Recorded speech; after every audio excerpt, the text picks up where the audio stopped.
Hello दोस्तों, welcome back. मैं हूं आपका दोस्त Vipin and today we going to start 11th हमारे 17th एंड 18th नवंबर के इम्पोर्टेंट करंट को हम यहां पर देखेंगे। अगर कोई भी आपको डाउट लगा तो टेलीग्राम पर, इंस्टाग्राम पर और हमें कमेंट बॉक्स में पूछ सकते हो। सो करेंगे स्टार्ट। जो फर्स्ट हमारा करंट है भाई, हमारे इम्पोर्टेंट डेज के रूप में हम देख रहे हैं नेशनल एपिलेप्सी डे। ये डिजीज़ है एक हमारी जो कि ब्रेन से रिलेटेड है, उसके बारे में लोगों को अवेयरनेस फैलाने को हमने जे डे को स्टार्ट किया। सो इम्पोर्टेंट था। और जो इंटरनेशनल लेवल पर हम इस डे को मनाते हैं भाई, कब मनाते हैं? Second Monday of February. So यहाँ पर नेशनल एपिलेप्सी डे बना रहे हैं। सो इसकी थीम ध्यान में रखियो, there is no team without me. So important है national epilepsy awareness month. So इसके बारे में है यहाँ पर ये थीम। सो इम्पोर्टेंट है क्योंकि नेशनल डे की अब थीम हम रखने लग चुके हैं, दैट्स वाई पेपर में आने के जहाँ पर चांस होते हैं। देन 17 नवंबर वर्ल्ड फिलोसफी डे के रूप में हम जानते हैं। इसको हम थर्सडे ऑफ दी नवंबर बनाते हैं, लेकिन इस दौरान ये 17 नवंबर को आ चुका है। यूनेस्को के द्वारा इसको बनाया जाता है, United Nation Education Scientific and Cultural Organization के द्वारा। ओके, तो यहाँ पर इसकी थीम क्या है? The human of the future. जो यूनेस्को है, वर्ल्ड में जो भी हेरिटेज साइट्स होती हैं, कुछ कल्चरल साइट्स होती हैं, उनको इम्पोर्टेंस प्रोवाइड करता है और उनको प्रोटेक्ट करने के लिए एक अहम भूमिका निभाता है। जैसे कि इंडिया में अब कितनी यूनेस्को हेरिटेज साइट्स हैं? 40। और का जो इंटेंजिबल लिस्ट है इंटेंजिबल हेरिटेज साइट्स की, जैसे दुर्गा पूजा, साथ ही में हमारा कुंभ का मेला, ये कितनी है हमारी? 14। सो नेम ध्यान में रखना इनका। जो लास्ट न्यूली बने थे धोलावीरा, जो कहाँ पर है? गुजरात में। एंड साथ ही में कौन सा? रामप्पा टेम्पल, जो कहाँ पर है भाई? तेलंगाना में। देन यहाँ पर 14th जो बनी थी हमारी दुर्गा पूजा, कहाँ से? वेस्ट बंगाल से। ओके जी, अब चलते हैं नेक्स्ट।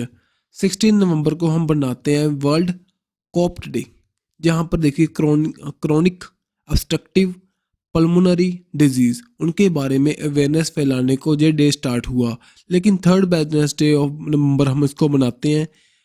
इस दौरान 16 नवंबर को पड़ रहा है, जो मेनली अवेयरनेस फैलाने को और इसका जो भी बर्डन है वर्ल्ड वाइड इस जैसी बीमारी का, उसको ख़त्म करने को लेकर ये स्टार्ट किया गया। यहाँ पर इसकी थीम क्या है? Your lungs for life. Lungs के बारे में अवेयरनेस फैलाने को मेनली ये डे स्टार्ट हुआ। ठीक है, नेक्स्ट चलते हैं। जो ये जहाँ पर जो स्टेटमेंट्स हैं कुछ हमारी, जो कहते हैं 5G की कंट्रीब्यूशन इंडिया में 2% ऑफ जीडीपी बाय 2030 हो जाएगी। क्योंकि अभी हाल ही में यहाँ पर इंडिया में 5G को अनाउंस किया गया। जियो सबसे पता है आगे चल रहा है भाई, एवरीथिंग। सो नास्कॉम टेक इनोवेशन कॉन्क्लेव 2022 के द्वारा इसको जो रिपोर्ट्स लाई गई, जिसका रिपोर्ट का नेम क्या है? 5G unfolding the India era of digital convergence. So आने वाले टाइम में 5G की फील्ड में इंडिया आगे बढ़ेगा और इंडिया की जीडीपी में 2% का ये कंट्रीब्यूट करेगी 5G सेक्टर। क्योंकि डिफेंस के फील्ड में, स्पेस के फील्ड में एक अहम भूमिका होगी ज़्यादा स्पीड की। सो आने वाले टाइम में हमें इसके बेनिफिट देखने मिलेंगे। क्योंकि ये बता रहा है भी इंडिया का second highest number of telecom users हैं इन दी वर्ल्ड, 1.1 बिलियन, जहाँ पर 740 मिलियन आर के हैं 4G कस्टमर्स हैं। आने वाले टाइम में वो 5G में शिफ्ट करेंगे और इंडिया की हमारी जीडीपी में कंट्रीब्यूट करेंगे। नेक्स्ट यहाँ पर बता रहा है per capita income of the population in India. ये हमारी गवर्नमेंट ने एक रिपोर्ट दी थी। किसको? सेंटर ने हमारी रिपोर्ट दी सुप्रीम कोर्ट को। बताया भी जो हमारा नेशनल फूड सिक्योरिटी एक्ट है उसका क्या बेनिफिट हुआ। ठीक है, मीन्स कि यहाँ पर 33.4% की इनकम में बढ़ोतरी आई है, जो पर कैपिटा इनकम में बढ़ोतरी आई है हमारी पॉपुलेशन में। सो ये बता रहे हैं, कहते वो 75% for the rulers and 50% for the urban population, जो कि जो वनरेबल में हम कंसिडर करते थे 13-14 में से, वो अब डाउन हो चुका है। मीन्स कि वो लोग थोड़े से अमीर हो चुके हैं, थोड़ा सा उनके पास पैसा आ चुका है। देन ये बताता है कवर करते हैं 75% of rural area and 50% of urban population, जो इनको सब्सिडी प्रोवाइड की जाती है फूड ग्रेन्स पर under the targeted public distribution system के अंडर। ठीक है जी। सो जो भी हमारी सिस्टम चल रहा है ना, जो 2 रुपये वो कणक मिलती है, वीट मिलती है, राइस मिलते हैं और जो चने वगैरह मिलते हैं, ओके, जो उसकी क्या कंट्रीब्यूशन है हमारी सोसाइटी में, उसके बारे में सेंटर ने हमारी सुप्रीम कोर्ट को डाटा दिया। Next, India become the world second largest producer बन चुका है स्टील का, जिसको रिप्लेस किया किसको हमने, जापान को किया। लेकिन सबसे ज़्यादा प्रोड्यूस कौन करता है, अभी भी चाइना करता है, 57% ऑफ द वर्ल्ड। सो इसका मेनली डाटा है, ध्यान में रख सकते हो। अभी इंडिया पूछ सकते हैं अभी कौन सा वर्ल्ड में सेकंड लार्जेस्ट प्रोड्यूसर है स्टील का, या सेकंड लार्जेस्ट, फर्स्ट लार्जेस्ट कौन है प्रोड्यूसर। सो यहाँ से क्वेश्चन ऐसे बन सकता है। नेक्स्ट भाई, स्पोर्ट्स की न्यूज़ बता रहे हैं, पेरिस ओलंपिक 2024 कहाँ पर होंगे, इन दी पेरिस मीन्स के फ्रांस में होंगे। जैसे कि 2020 में कहाँ पर हुए थे, 2020 के ओलंपिक्स हुए थे 2021 में, कहाँ पर हुए थे, इन दी टोक्यो जापान में। सो अब कहाँ पर होंगे, पेरिस में होंगे। इसके लिए इन्होंने मस्कट को लॉन्च किया। पेरेगान, जो पेरेगियन कैप है ये आपको दिखाई दे रहे हैं भाई, ये क्या है, इसकी मस्कट है। ठीक है जी, नेक्स्ट चलते हैं, जहाँ पर श्रीलंका होस्ट करेगा under-19 man T20 world cup को 2024 में। जो है 2025 में वुमेन्स T20 वर्ल्ड कप होगा अंडर-19, वो कौन होस्ट करेगा, मलेशिया एंड थाईलैंड। सो यहाँ पर मेनली ना आपको ध्यान में रखने हैं नेम, क्योंकि यहाँ से नेम ही पूछ सकते हैं। जो हमारा T20 वर्ल्ड कप होता है भाई, सभी फॉर्मेट्स में अंडर-19 अंडर जो भी होंगे, वो होता है 2 ईयर के आफ्टर, 2 सालों के बाद में। जो ODI होता है वो होता है 4 ईयर के बाद में। सो ये ध्यान में रखना है। ठीक है जी, अब हाल ही में हो चुका है T20 वर्ल्ड कप, कहाँ पर हुआ था, इन दी ऑस्ट्रेलिया। किसने जीता, इंग्लैंड ने। सो वो भी आप ध्यान में रख सकते हो। नेक्स्ट, अभी हमारा इंडियन जो ओलंपिक एथलीट कमीशन है वो, उसने क्या किया, कुछ हमारे इंडियन पर्सनालिटीज़ को, जो प्लेयर पर्सनालिटीज़ हैं उनको एज अ मेंबर चुना, स्पोर्ट्स पर्सन चुना, वो उनको इलेक्ट किया गया member of the Indian Olympic association का। सो उनके बारे में ध्यान में रखना। MC मैरी क्यूम कौन है, ये एक बॉक्सर है। सो आपको पता होना चाहिए कौन सी फील्ड से बिलोंग करते हैं जो न्यूज़ में थे। जैसे PV संधू एक बैडमिंटन प्लेयर है, मीराबाई चन्नू एक वेट लिफ्टर है। ठीक है जी, ये सभी प्लेयर्स हैं हमारे, इनके बारे में ये चल रही थी। सो ध्यान में रखना, इनको आप रीड कर सकते हो। जैसे कि टोक्यो ओलंपिक में सिल्वर मेडल जीतने वाली weight lifter Mirabai Chanu, 2012 Olympic bronze winner Gagan Narang जो कि शूटर है एक, then badminton table tennis player Achanta Sharath Kumar Kamal, then hockey player है हमारी रानी रामपाल, साइकिलिस्ट भवानी देवी। ठीक है जी, सो ये आप सभी ध्यान में रखना। सो ये इनको सेलेक्ट किया गया। India first Olympic individual gold medalist कौन थे भाई, शूटर की कैटेगरी में अभिनंद बिंद्रा। सो इनको भी यहाँ पर सेलेक्ट किया गया। सो चलते हैं नेक्स्ट, यहाँ पर मेनली सिलेक्शन के रिलेटेड है, आप इसको रीड कर लेना एक बार स्टॉप करने के बाद, क्योंकि सभी नेम्स हैं, यहाँ पर कुछ बताने को नहीं है। इनको सिलेक्ट किया गया आने वाले टाइम में, जो हमारी मेनली तो वुमेन्स की पार्टिसिपेशन को और साथ ही में मैन की पार्टिसिपेशन को इक्वली यहाँ पर कंट्रीब्यूट किया जाएगा। इसलिए यहाँ पर सिलेक्शंस की गई हैं, equal number of man and जो हमारी वुमेन्स को यहाँ पर अपॉइंट करेंगे। और आने वाले टाइम में जो भी हमारे कुछ और इवेंट्स होंगे उनके बारे में यहाँ पर ये सुझाव देंगे, एक सुजेस्ट करेंगे हम कैसे उसमें इम्प्रूवमेंट कर सकते हैं। नेक्स्ट भाई, सत्या रे लाइफ टाइम अचीवमेंट अवार्ड दिया गया। अभी किसको मिला, स्पेनिश जो फिल्म डायरेक्टर हैं कार्लोस सूरा, उनको 53rd जो आईफा अवार्ड चल रहे थे गोवा में, वहाँ पर उनको ये अवार्ड से सम्मानित किया गया। सो यहाँ पर जो आईफा अवार्ड्स थे गोवा में होते हैं एवरी ईयर, जहाँ पर इसका 53rd एडिशन था। उसकी स्पॉटलाइट कंट्री कौन थी, फ्रांस। क्लोजिंग फिल्म कौन सी बनी भाई यहाँ पर, जो परफेक्ट नंबर। एंड जो ओपनिंग फिल्म कौन सी बनी, Alma and Oscar. So important जो मेनली तो ध्यान में रखियो किसको ये सत्या रे का लाइफ टाइम अचीवमेंट अवार्ड दिया गया। ठीक है, नेक्स्ट चलते हैं। आसियान ग्रुप क्या है, association of south east Asian Nations, जो कि इंडिया के इधर की ओर है भाई, इंडिया के साउथ ईस्ट में है कंट्रीज, उनका एक ग्रुप है। उसके बारे में यहाँ पर बातचीत चल रही है। ग्रुप के साथ इंडिया की कोऑर्डिनेशन अच्छी बढ़ रही है, और इंडिया कहता है मैं साइंस की और टेक्नोलॉजी की फील्ड में यहाँ पर फंडिंग करूँगा $5 बिलियन तक की। सो यहाँ पर कुछ हमारी मीटिंग्स होती रहती हैं आसियान ग्रुप के साथ और इंडिया के बीच में। सो यहाँ पर साइंस को टेक्नोलॉजी को लेकर कोलैबोरेट करते हैं आपस में जी। ठीक है जी।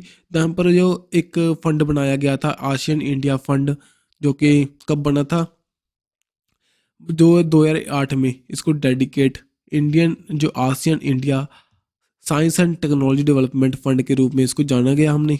ठीक है जी। मेनली यार फंडिंग की गई है यहाँ पर, और बता रहे हैं अभी इंडिया और इसके बीच में फ्रेंडशिप अच्छी है। तो अभी हाल ही में इसके 30 ईयर कंप्लीट हो चुके हैं 2022 में। दैट्स वाई यहाँ पर मीटिंग चल रही है बहुत सी, और यहाँ पर इंडिया फंडिंग करेगा। देन आपको पता है अगर फंडिंग करेगा देन यहाँ पर हमारे दोनों के बीच में टाई अप अच्छे होंगे। आने वाले टाइम में जो फ्री ट्रेड एग्रीमेंट होने के भी चांस हैं विद दी आसियन ग्रुप। ठीक है। सो यहाँ पर इस बता रहे हैं अभी कब कैसे 1992 में इनके साथ हमारे कुछ सेक्टरल पार्टनरशिप हुई। देन इसमें डीप होते गए, फिर डायलॉग पार्टनरशिप 1996 में स्टार्ट हुई। 2012 में हम स्टैटिक पार्टनरशिप चल में आ गए with the ASEAN group. Then यहाँ पर ये बना था 1967 में। 10 कंट्रीज़ का ग्रुप है। Bruny, Cambodia, Indonesia, Luce, Malaysia, Myanmar, Philippines, Singapore, Thailand and Vietnam यहाँ पर पार्टिसिपेट करते हैं। इसके हेडक्वार्टर कहाँ पर है? जकार्ता, इंडोनेशिया में। अभी हाल ही में जो इसका 11th मेंबर कर बनने के लिए इन्होंने क्या किया, एग्री कर दिया है आसियन ग्रुप ने। कौन सी कंट्री बनेगी भाई? ईस्ट तामूर, जो कि इसका 11th मेंबर बन जाएगी। नेक्स्ट भाई, रिलायंस इंडस्ट्रीज न्यूज़ में थी क्योंकि मेनली जो इनके द्वारा एक मल्टी मॉडल लॉजिस्टिक पार्क खोला जाएगा चेन्नई तमिलनाडु में, जिसमें ये 184 एकड़ में इसको बनाएंगे और 1424 करोड़ यहाँ पर इन्वेस्ट करेंगे। और अभी हाल ही में जो Forbes world best employer ranking आई थी 2022 की, वहाँ पर इन्होंने 20th रैंक हासिल किया।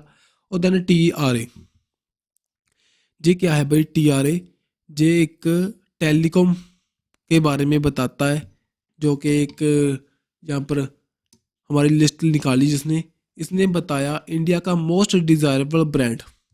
उसकी लिस्ट में जो जियो, जो रिलायंस जियो है, टॉप पर रहा। सो इंडिया का स्ट्रॉन्गेस्ट टेलीकॉम ब्रांड है, सभी जानते हो। इसने एयरटेल वगैरह जो भी कंपनीज थी, जो उनको पूरी तरह बीट कर दिया गया। जो अदर एक लिस्ट आई जिसमें उन्होंने एप्पल कैटेगरी में लाई, उसमें एडिडास टॉप पर रहा। देन ऑटोमोबाइल की फील्ड में टॉप पर रहा BMW। एंड देन LIC की फील्ड, जो LIC फर्स्ट नंबर पर रहा इन दी बैंकिंग एंड फाइनेंशियल सर्विस की लिस्ट में। उसके बाद में हमारा SBI एंड ICICI। ठीक है। सो मेनली ध्यान में रखना, जो TRA की रैंकिंग आई, जियो सबसे आगे रहा इन दी टेलीकॉम ब्रांड की लिस्ट में।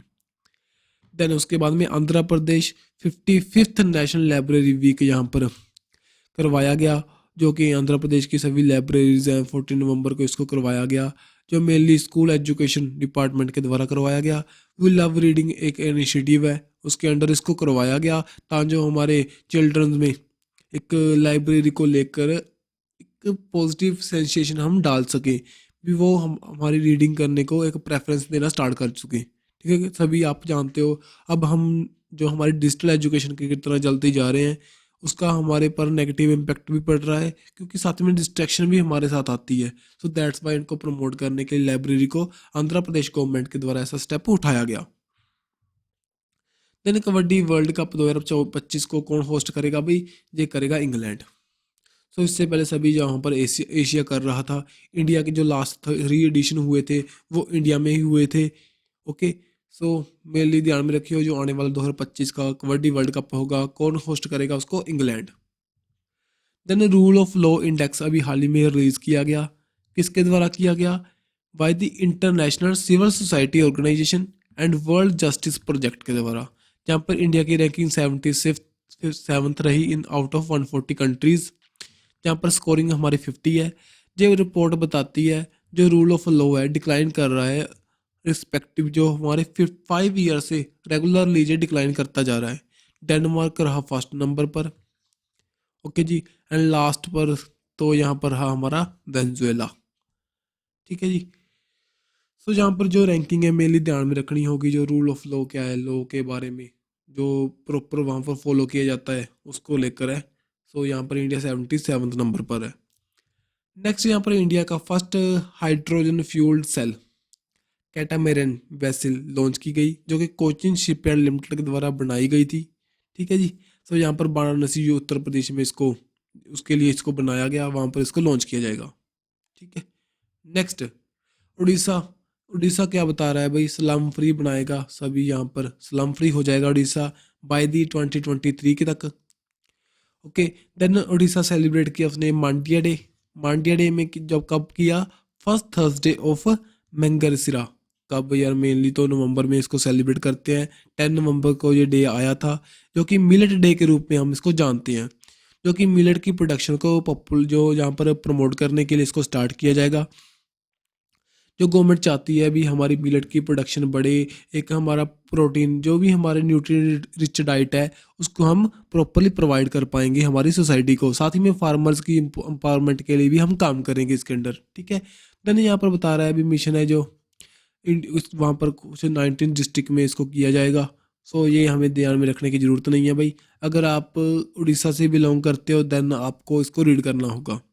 देन मिलेट स्नैक्स, रागी, जो सभी हमारे मिलेट्स हैं वो बहुत सी तरह के होते हैं और बहुत से हमारे काम आते हैं। सो एक न्यूट्रिशन फुल हमारी डाइट है। 2023 के 2023 को यूनाइटेड नेशन जनरल असेंबली के द्वारा अनाउंस किया गया इंटरनेशनल ईयर ऑफ मिलेट्स। ठीक है जी। देन यहाँ पर प्रपोजल जो सपोर्ट करते हैं 72 कंट्रीज ने सपोर्ट किया। Then India 5th largest exporter है मिलेट्स का। ओके। जो एक जो बता रहे हैं सभी न्यूट्रिएंट रिच डाइट है हो चुकी है, ज्वार, रागी सभी क्या इसके अंडर आते हैं।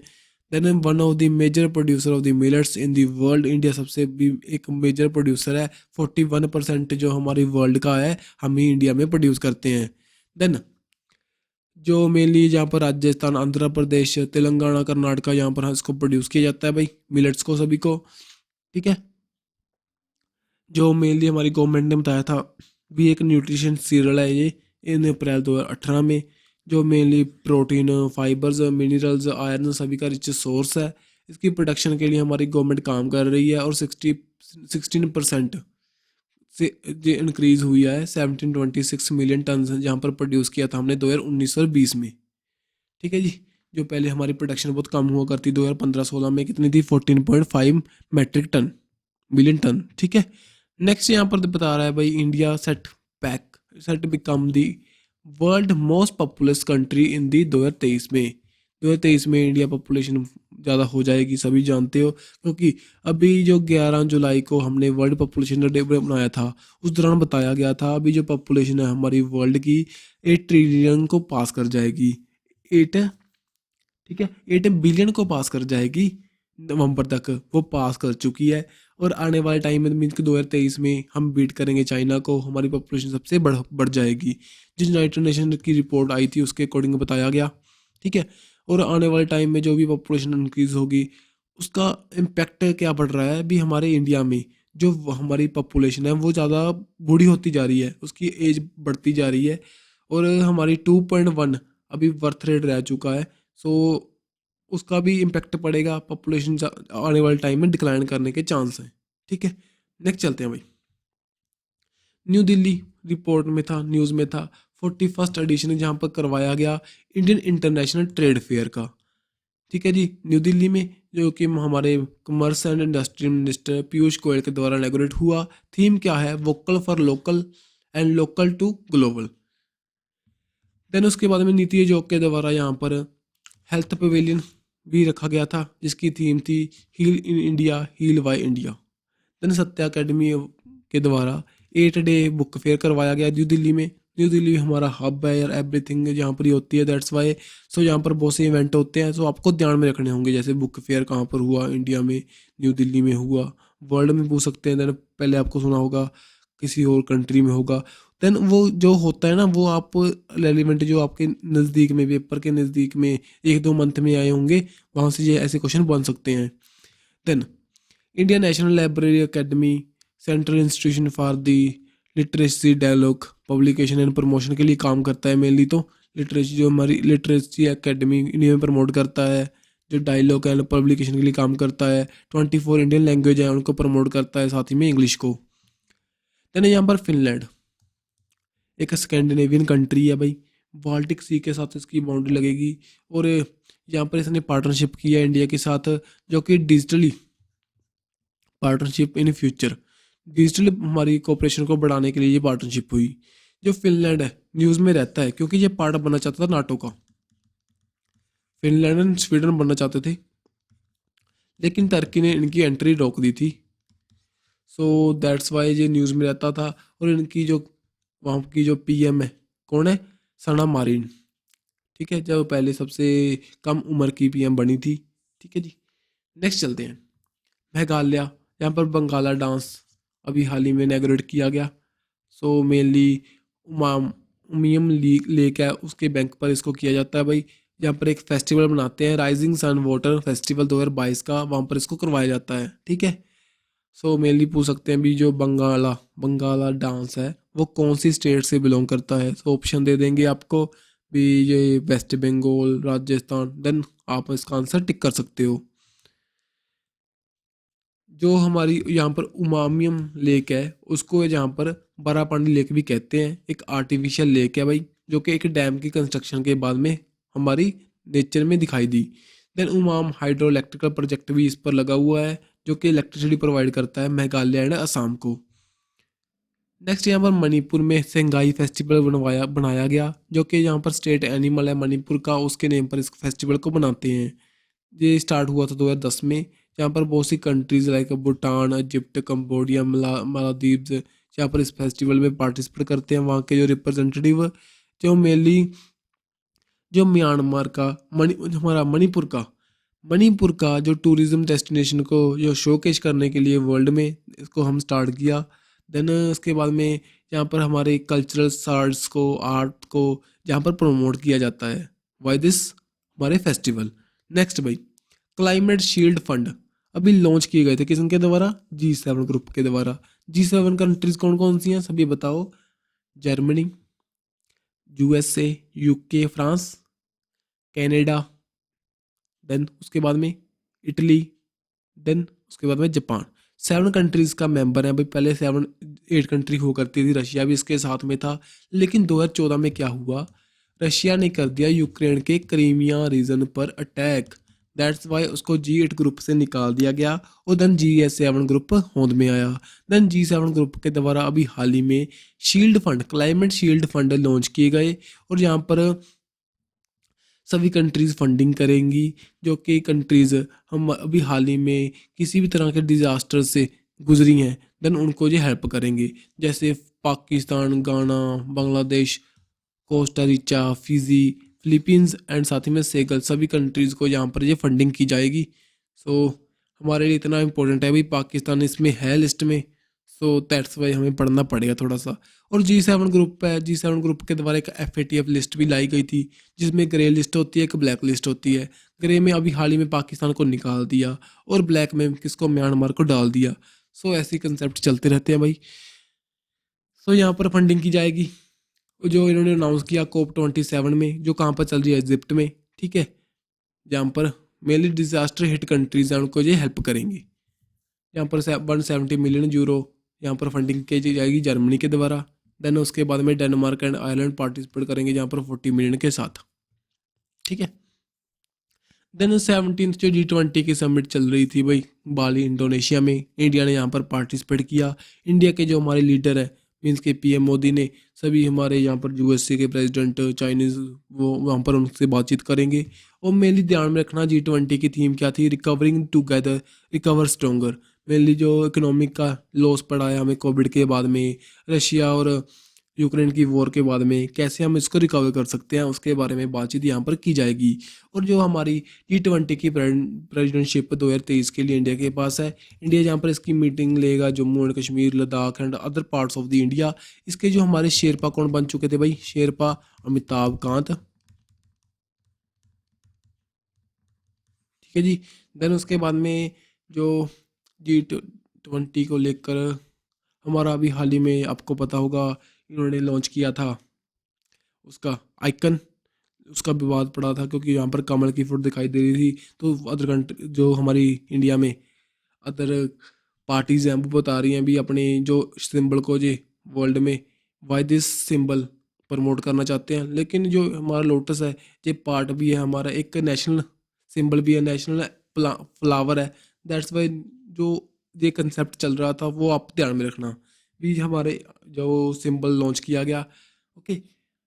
सो एक आपके लिए क्वेश्चन है, प्रीवियस वीडियो में हमारी 2-3 वीडियो के पहले मैंने करवाया था आपको थीम बताओ, जो थीम क्या है हमारी इंडिया की G20 की जो मीटिंग होगी 2023 में, उसका थीम क्या है, प्लीज़ बताना। सो जहीं तक तो आज की हमारी वीडियो कंप्लीट है। वीडियो अच्छी लगे तो लाइक एंड शेयर कर दें। मिलेंगे ऐसी नेक्स्ट वीडियो के साथ। Don't forget to subscribe our YouTube channel. Bye bye.